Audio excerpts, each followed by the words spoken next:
श्रोत्यानो, आज आम्ही गणना या पुस्तकाच्या 11व्या अध्यायाच्या पुढच्या वचनांवर विचार करणार आहोत. मागच्या कार्यक्रमात 11 अध्याय 9व्या वचनापर्यंत आम्ही विचार केला होता. आज आम्ही 10 पासून पुढची वचने पाहणार आहोत. मागच्या कार्यक्रमात शेवटी मी मान्नाविषयी आपणाला सांगितले होते. मान्ना कशा प्रकारचा होता, त्याची चव कशी होती, हे आम्ही पवित्र वचनातून वाचले होते. आता 10 पासून पुढची वचने आम्ही आज अभ्यासणार आहोत. श्रोत्यानो, मन्ना अनेको प्रकारे पकविता येत असे. त्याला भाजून खात असत लोक, तळून खात असत किंवा दळून त्याची भाकरी सुद्धा बनवता येत असे. आता हे इस्रायली लोक किती विचित्र होते असं आम्ही म्हणू शकत नाही, कारण त्यांच्यातल्या बऱ्याच सवयी, बराचसा स्वभाव तुमच्या आणि माझ्यामध्ये आहे. आम्हाला त्यांच्याविषयी काय वाटते हे महत्वाचे नाही. आम्हाला दिसतं श्रोत्यानो की हा जो मान्ना आहे हा ख्रिस्ताविषयी सांगतो. काय आपणाला ख्रिस्ताचा कंटाळा येतो? अनेक लोकांना मान्नाचा कंटाळा येतो. अनेकांना पवित्र शास्त्र बायबलच्या अध्ययनाचा कंटाळा येतो. देवाने दिलेल्या मान्नाने पोट भरण्यापेक्षा आम्ही दुसऱ्या उपायांनी आपले पोट भरण्याचा प्रयत्न करतो. आज आम्हातील अनेकांना आत्मिक भूक आणि तहान आहे. परंतु श्रोत्यानो, ही तहान, ही भूक भागविण्याचा आम्ही जैविक रीतीने प्रयत्न करतो. अनेक उपाय आम्ही करीत आहोत, परंतु आम्हाला आढळतं की आमचे पोट, आमची ही भूक आणि तहान भागलेली नाही आणि आम्ही तशाच तहानेल्या अवस्थेत आहोत, भुकेल्या अवस्थेत आहोत. आता आम्हाला मोशेची तक्रार वाचायला मिळते. मोशेसुद्धा ह्या समुदायामुळे त्रासून जातो आणि खरोखर श्रोत्यानो, ह्यावेळेला मला त्याच्याविषयी सहानुभूती वाटते. 10 ते 15 वचने सांगतात, सर्व कुटुंबातील लोक आपापल्या तंबूच्या दाराशी रडताना मोशेने ऐकले व त्यांच्यावर परमेश्वराचा कोप फार भडकला. मोशेलाही वाईट वाटले. मोशे परमेश्वराला म्हणाला, तू आपल्या दासाला दुःख का देत आहेस? तू ह्या सर्व लोकांचा भार माझ्यावर घालीत आहेस. ह्यावरून माझ्यावर तुझी कृपादृष्टी नाही असे दिसते. असे का? मी ह्या सर्व लोकांचे गर्भधारण केले आहे काय? ह्यांना मी प्रसवलं आहे काय? जो देश ह्यांच्या पूर्वजांना तू शपथपूर्वक देऊ केला आहे, त्या देशाकडे तान्ह्या बाळाला सांभाळून नेणाऱ्या पालक पित्याप्रमाणे मी ह्यांना आपल्या उराशी धरून घेऊन जावे, असे तू मला कसे सांगतोस? ह्या सर्व लोकांना पुरवावयाला मी मांस कोठून आणू? कारण ते माझ्याकडे रडगाणे गात आहेत की आम्हाला खावयाला मांस दे. मला एकट्याला ह्या सर्व लोकांचा भार सहन होत नाही. ते मला फारच जड जात आहे. मला असेच तू वागवणार असल्यास, तर माझ्यावर तुझी कृपादृष्टी असल्यास मला एकदाचा मारून टाक, म्हणजे माझी दुर्दशा मला पाहावी लागणार नाही. श्रोत्यांनो, मोशे ज्या प्रकारे तक्रार करीत आहे, जर आम्ही त्याच्या जागी असतो तर आम्ही सुद्धा अशीच तक्रार केली असते. त्याच्या बोलण्यावरून आम्हाला थोडा वेळ असं वाटतं की तो ह्या ठिकाणी कुरकुर करीत आहे. लक्षात ठेवा श्रोत्यांनो, की मोशे कोणत्याही प्रकारे परिपूर्ण नव्हता. तो एक साधारण मानव होता, ज्याला परमेश्वराने फार विलक्षण प्रकारे आपल्या उपयोगात आणले. हे सर्व सहन करण्यापेक्षा मेलेले बरे, असे तो ह्या ठिकाणी म्हणतो. अनेक देवाच्या सेवकांना मी लोकांच्या टीका आणि आरोपांमुळे सेवा सोडताना किंवा मानसिक त्रास, दुसऱ्या शारीरिक व्याधींमुळे त्रासातून जाताना मी पाहिले आहे.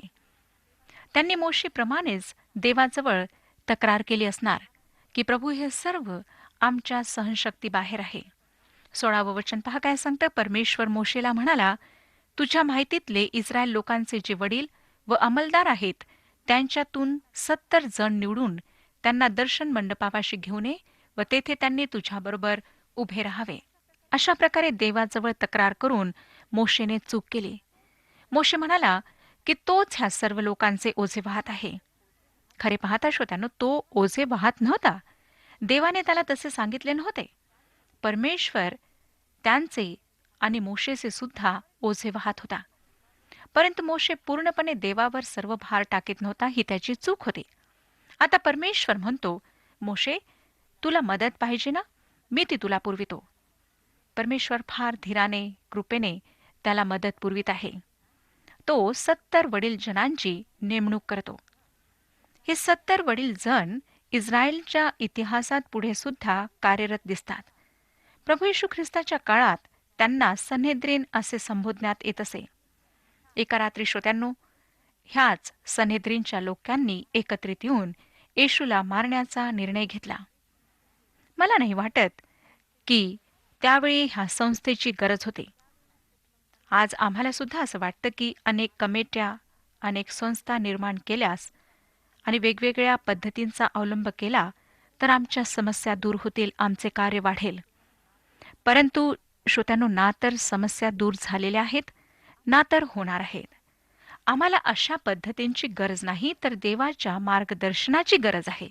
17वं वचन सांगतं, मग मी उतरून तेथे तुझ्याशी बोलेन आणि तुझ्यावर असणाऱ्या आत्म्यातून काही घेऊन त्यांच्यावर ठेवीन, म्हणजे तुझ्याबरोबर तेही लोकांचा भार वाहतील. मग तुला एकट्यालाच तो वाहावा लागणार नाही. ह्या लोकांचे नेतृत्व करण्यास देवाने मोशेला पाचारण केले व देवच ते करण्याकरिता त्याला सामर्थ्य पुरविणार होता. परमेश्वर नेहमीच करतो श्रोत्यानो, तो आम्हाला नेहमीच सामर्थ्य पुरवतो. देव त्याच्या स्वकीयांना कधीच सोडत नाही आणि त्यांच्यावर अधिक ओझे तो टाकीत नाही. 18 ते 20 वचने, तू लोकांना सांग की उद्यासाठी तुम्ही आपणाला शुद्ध करून घ्या, म्हणजे तुम्हाला मांस खावयाला मिळेल. आम्हाला खावयाला मांस कोण देईल? आणि मिसर देशात आम्ही आपले बरे होतो, हे तुमचे रडगाणे परमेश्वराच्या कानी गेले आहे, म्हणून परमेश्वर तुम्हाला मांस देणार आहे आणि तुम्ही ते खाल. तुम्ही ते केवळ 1 दिवस, 2 दिवस, 5 दिवस, 10 दिवस, 20 दिवस खाल एवढेच नव्हे, तर तुमच्या नाकातून निघेपर्यंत आणि तुम्हाला शिसारी येईपर्यंत तुम्ही ते महिनाभर खात राहाल. कारण तुमच्यामध्ये वसत असलेल्या परमेश्वराचा तुम्ही त्याग करून त्याच्यासमोर असे रडगाणे गायले की आम्ही मिसर देशातून निघालो तरी कशाला. या घटनेविषयी देवाचा आत्मा जे विधान करतो ते फार मनोवेदक आहे. स्तोत्रसंहिता 106 आणि 15व्या वचनात लिहिले आहे, तेव्हा त्याने त्यांच्या मागणीप्रमाणे त्यास दिले, पण त्यांचा जीव झुरणीस लावला. श्रोत्यांनो, देवाने ह्या लोकांची मागणी मान्य केली, परंतु त्यांचा जीव झुरणीस लावला. आम्हाला आमच्या ज्या मागण्या आहेत त्या आभार प्रदर्शनासह देवासमोर सादर करायच्या आहेत. फिलिप्पियरास पत्र 4 अध्याय आणि 6वं वचन ह्याविषयी आम्हाला सांगतं. आम्हाला माहीत आहे श्रोत्यानो, देवबाप आमच्या प्रार्थना ऐकून त्यांचे उत्तर देतो. अनेकदा तो आमच्या प्रार्थनेचे उत्तर नाही असे देतो. जे सर्वोत्तम उत्तर असेल ते आम्हाला स्वीकारायचं आहे. अनेकदा ज्या गोष्टी आमच्या भल्यासाठी नाहीत त्या आम्ही मागतो, आणि जर आम्ही तक्रार करू, सारखी भीक मागत राहू, तर परमेश्वर आमच्या प्रार्थनेचे उत्तर तर अवश्य देतो, परंतु आमचा जीव झुरणीस लागतो. एका मंडळीत एक व्यक्ती मंडळीतील कार्यामध्ये फार पुढे असे. त्या व्यक्तीने देवाच्या सेवकाला विनंती केली की तुम्ही प्रार्थना करा की माझा व्यवसाय वाढावा, मला खूप मिळकत व्हावी. देवाच्या सेवकाने आणि त्या व्यक्तीने स्वतः प्रार्थना केली आणि काही दिवसातच त्या व्यक्तीच्या व्यवसायाची भरभराट होऊन त्याला खूप मिळकत होऊ लागली. श्रोत्यानो, जसजसा त्याच्याजवळ अधिक पैसा येऊ लागला तसतशा कुटुंबातील सर्वांच्या सवयी बदलल्या. काही वर्षातच त्याची 2 तरुण मुले वाईट मार्गाला लागलीत आणि त्या व्यक्तीचा जीव झुरणीस लागला. त्याला असं वाटायला लागलं की जर अमाप पैसा मिळाला नसता तर हे सर्व घडले नसते. देवाने त्याची प्रार्थना अवश्य ऐकली, परंतु त्यासोबत त्यांना समाधान, शांती दिली नाही. परमेश्वर मोशेला सांगतो की ते संपूर्ण महिनाभर मांस खातील, परंतु त्यांना शिसार येईल. तो हे अशासाठी होऊ देईल कारण त्यांनी त्याला धिक्कारले आणि ते त्याच्यासमोर रडलेत. त्यांनी कुरकुर केली, त्यांनी तक्रारी केल्यात. 21 आणि 22 वचने पुढे सांगतात, मग मोशे म्हणाला, ज्या लोकांमध्ये मी आहे त्यांचे पायदळच 6 लाख आहे आणि तू म्हणतोस की ते महिनाभर खात राहतील, एवढे मांस मी त्यांना देईन. त्यांना पुरे पडावे म्हणून गुरेढोरे व शेरडे मेंढरे कापावीत काय? अथवा त्यांना पुरे पडावे म्हणून समुद्रातील सर्व मासे त्यांच्यासाठी गोळा करून आणावे काय? मोशे देवाला विचारतो की तो हे कसे करील. 23वं वचन सांगतं, परमेश्वर मोशेला म्हणाला, परमेश्वराचा हात काय तोकडा पडला आहे?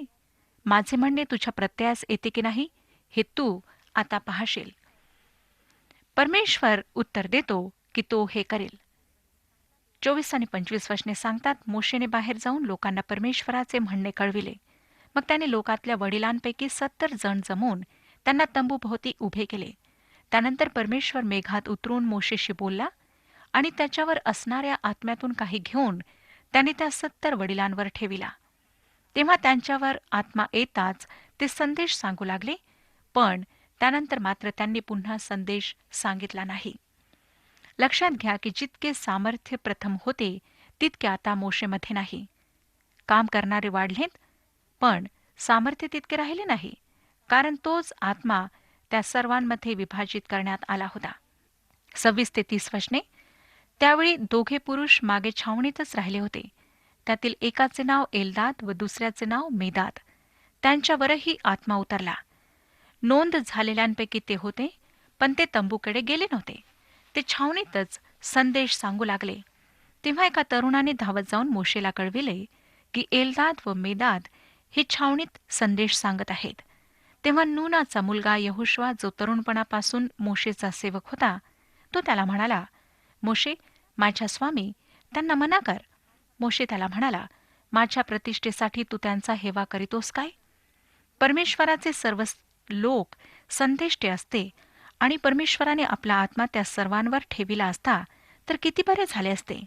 मग मोशे इस्रायलाच्या वडीलजनासह छावणीत परतला. यहोशू मोशेशी फार निष्ठावान होता आणि हे फार विलक्षण होते. परंतु श्रोत्यांनो, आम्हाला दिसतं की मोशेच्या मनात मुळीच ईर्ष्या नव्हती. ते दुसरे संदेश देत होते म्हणून त्याला त्यांचा हेवा वाटला नाही. सेवेमध्ये आम्हाला सहसा 3 पापे आढळतात. एक आळशीपणा, दुसरा हेवा किंवा ईर्ष्या आणि तिसरे पाप नीरसपणा. अनेकदा ह्या तिन्ही विषयी आम्ही अपराधी असतो. हेवा करणे किंवा ईर्ष्या करणे एक भयंकर असे पाप आहे. 31 वचन. नंतर परमेश्वरापासून वाहिलेल्या वाऱ्याने समुद्रावरून लावे आणले. ते छावणीवर व छावणीभोवती इतके आले की छावणीच्या मागे व पुढे 1 दिवसाच्या मजलेपर्यंतच्या प्रदेशात त्यांचा सुमारे 2 हात उंचीचा थर जमला. परमेश्वर त्यांना आता लावे पुरवितो. देवाने त्यांना मांस पुरविले. 32 वचन. लोकांनी उठून तो सगळा दिवस, सगळी रात्र, दुसराही सगळा दिवस ते लावे गोळा केले. ज्याने सर्वात कमी गोळा केले त्याचे 10 होमर भरले आणि त्यांनी ते स्वतःसाठी छावणीच्या चारी बाजूस पसरून ठेविले. ह्या ठिकाणी श्रोत्यांनो, त्यांच्या अति खादाडपणाचे चांगलेच प्रदर्शन त्यांनी केले. 33 ते 35 वचने. ते मांस त्यांच्या तोंडात पडते न पडते तोच परमेश्वराचा क्रोध त्यांच्यावर भडकला व त्याने भयंकर पटकीने त्यांचा संहार केला. त्या स्थलाचे नाव किब्रोत हत्तव्वा असे पडले, कारण ज्या लोकांनी सोस घेतला त्यांची प्रेते त्या ठिकाणी पुरण्यात आली होती. किब्रोत हत्तव्वा येथून कूच करून ते हसेरोत येथे पोहोचले आणि हसेरोत येथे ते राहिले. परमेश्वर ह्या सर्वांचा न्याय करतो आणि अद्यापही आम्हाला दिसतं श्रोत्यानो की परमेश्वर न्यायी आहे. पॉल करिंथकरास पहिले पत्र 11 अध्याय 31 आणि 32 वचनांमध्ये लिहितो, आपण आपला न्यायनिवाडा केला असता तर आपल्यावर दंड ओढवला नसता. ज्या अर्थी आपल्यावर दंड ओढवला आहे त्या अर्थी आपल्याला प्रभूकडून शिक्षा होत आहे, अशा हेतूने की जगाच्या बरोबर आपल्याला दंडाज्ञा होऊ नये. आता आपण 12व्या अध्यायाकडे वळत आहोत. 12व्या अध्यायामध्ये मिर्याम आणि अहरोन मोशे विरुद्ध कुरकुर करताना दिसतात. नंतर ह्या कुरकुरीमुळे मिर्यामचा परमेश्वर कशा प्रकारे न्याय करतो हे आम्हाला वाचायला मिळते. मोशेच्या घरच्या जीवनाविषयी पवित्र शास्त्र बायबल आम्हाला फार थोडे सांगते. जो वृत्तांत आमच्याजवळ आहे त्यावरून वाटत नाही की त्याचे ते जीवन फार आनंददायक होते. जी घटना घडली आहे ती सिनाय ते कादेश बर्न्या या रानातील मार्गावर घडली आहे. इस्रायली पुढाऱ्यांमध्ये बंड झाले आणि ते आम्हाला ह्या अध्यायात वाचायला मिळते. मिर्याम व अहरोन ह्यांच्यामध्ये आता हेवा दिसतो. पहिलं वचन आम्हाला सांगतं की मोशेने कुशी लोकातली एक स्त्री बायको केल्यामुळे मिर्याम व अहरोन त्याच्या विरुद्ध बोलू लागले. ते म्हणाले, त्याने कुशी लोकातली स्त्री बायको करून घेतली आहे. कदाचित ही मोशेची दुसरी पत्नी असावी. मिर्यामने मोशेच्या अधिकाराचा विरोध करण्याकरिता ह्या विवाहाचा फायदा घेतला. दुसरं वचन सांगतं, ते म्हणाले, परमेश्वर केवळ मोशेशीच बोलला आहे काय? आमच्याशी पण नाही का बोलला? परमेश्वराने ते ऐकले. आता आरोन सुद्धा तिच्या ह्या बोलण्यामध्ये सामील झाला. 3रं वचन, मोशे हा पुरुष तर भूतलावरील सर्व मनुष्यांपेक्षा नम्र होता. मोशे आणि प्रभू येशू हे दोघेही नम्र होते. लक्षात ठेवा श्रोत्यानो, की नम्रता अशक्तपणा किंवा बुजदिलपणा नाही, परंतु परमेश्वराप्रती आज्ञाधारकपणा आणि परमेश्वराची इच्छा पूर्ण करणे हे होय. 4थं वचन, मोशे, अहरोन व मिर्याम ह्यांना परमेश्वर अचानक म्हणाला, तुम्ही तिघे दर्शन मंडपाकडे या. तेव्हा ते तिघे तिकडे गेले. आता ही एक कौटुंबिक समस्या आहे. पूर्ण छावणीमधली समस्या नाही, परंतु एका कुटुंबातली आहे. 6 ते 9 वचने श्रोत्यानो आपण वाचावी अशी मी आपणाला विनंती करते. परमेश्वर म्हणतो की संदेशांची निवड करणारा तो आहे. तो म्हणतो की मोशे इतरांपेक्षा श्रेष्ठ आहे. सर्वांमध्ये तो विश्वास योग्य आहे. इतर संदेष्टांपेक्षा तो मोशेशी वेगळ्या प्रकारे वर्तणूक करतो. त्याने मोशेशी सरळ संभाषण केले. जुन्या कराराच्या अध्यायात आम्हाला दिसतं की हे खरे आहे. मोशेशी परमेश्वराने फार चांगल्या प्रकारे व्यवहार केला आणि तसा व्यवहार दुसऱ्या कोणासोबत केलेला आम्हाला आढळत नाही. परमेश्वराने अब्रामाला स्वप्नात दर्शन दिले, योसेफाला त्याने स्वप्नात दर्शन दिले, परंतु मोशेशी मात्र परमेश्वराने समोरासमोर बोलणे केले. मोशे इतरांपेक्षा परमेश्वराकरिता वेगळा होता. नंतर आम्हाला दिसतं परमेश्वर म्हणतो, अनुवादाचे पुस्तक 18 अध्याय आणि 18 वचन, मी त्यांच्यासाठी त्यांच्या भाऊबंदातून तुझ्यासारखा एक संदेष्टा उभा करेन. त्याच्या मुखात मी आपले वचने घालीन आणि ह्यांना ज्या आज्ञा मी देईन त्या सगळ्या तो त्यांना निवेदन करेल. जो मोशेप्रमाणे संदेष्टा होणार होता तो प्रभू येशू ख्रिस्त होता. आता श्रोत्यानो, पुढच्या वचनांमध्ये आम्हाला मिर्यामचा न्याय वाचायला मिळतो. 10व्या वचनात, तंबूवरून मेघ निघून गेला, तो इकडे मिर्याम कोडाने बर्फासारखी पांढरी झाली. अहरोनाने मिर्यामेकडे फिरून पाहिले, तो ती कोडी बनली आहे असे त्याला दिसले. जे काही मिर्याम आणि अहरोन ह्यांनी म्हटले त्यात त्यांनी मूर्खपणा केला होता. मिर्यामवर देवाचा भयंकर न्याय प्रगट झाला. मोशेने मात्र तिच्यासाठी प्रार्थना केली. क्षमा करण्याचा आत्मा मोशेमध्ये होता. जरी श्रोत्यानो नंतर देवाने तिला आरोग्य दिले, तरी तिला 7 दिवस छावणीपासून दूर राहावे लागले आणि तोपर्यंत लोक पुढे जाऊ शकले नाहीत.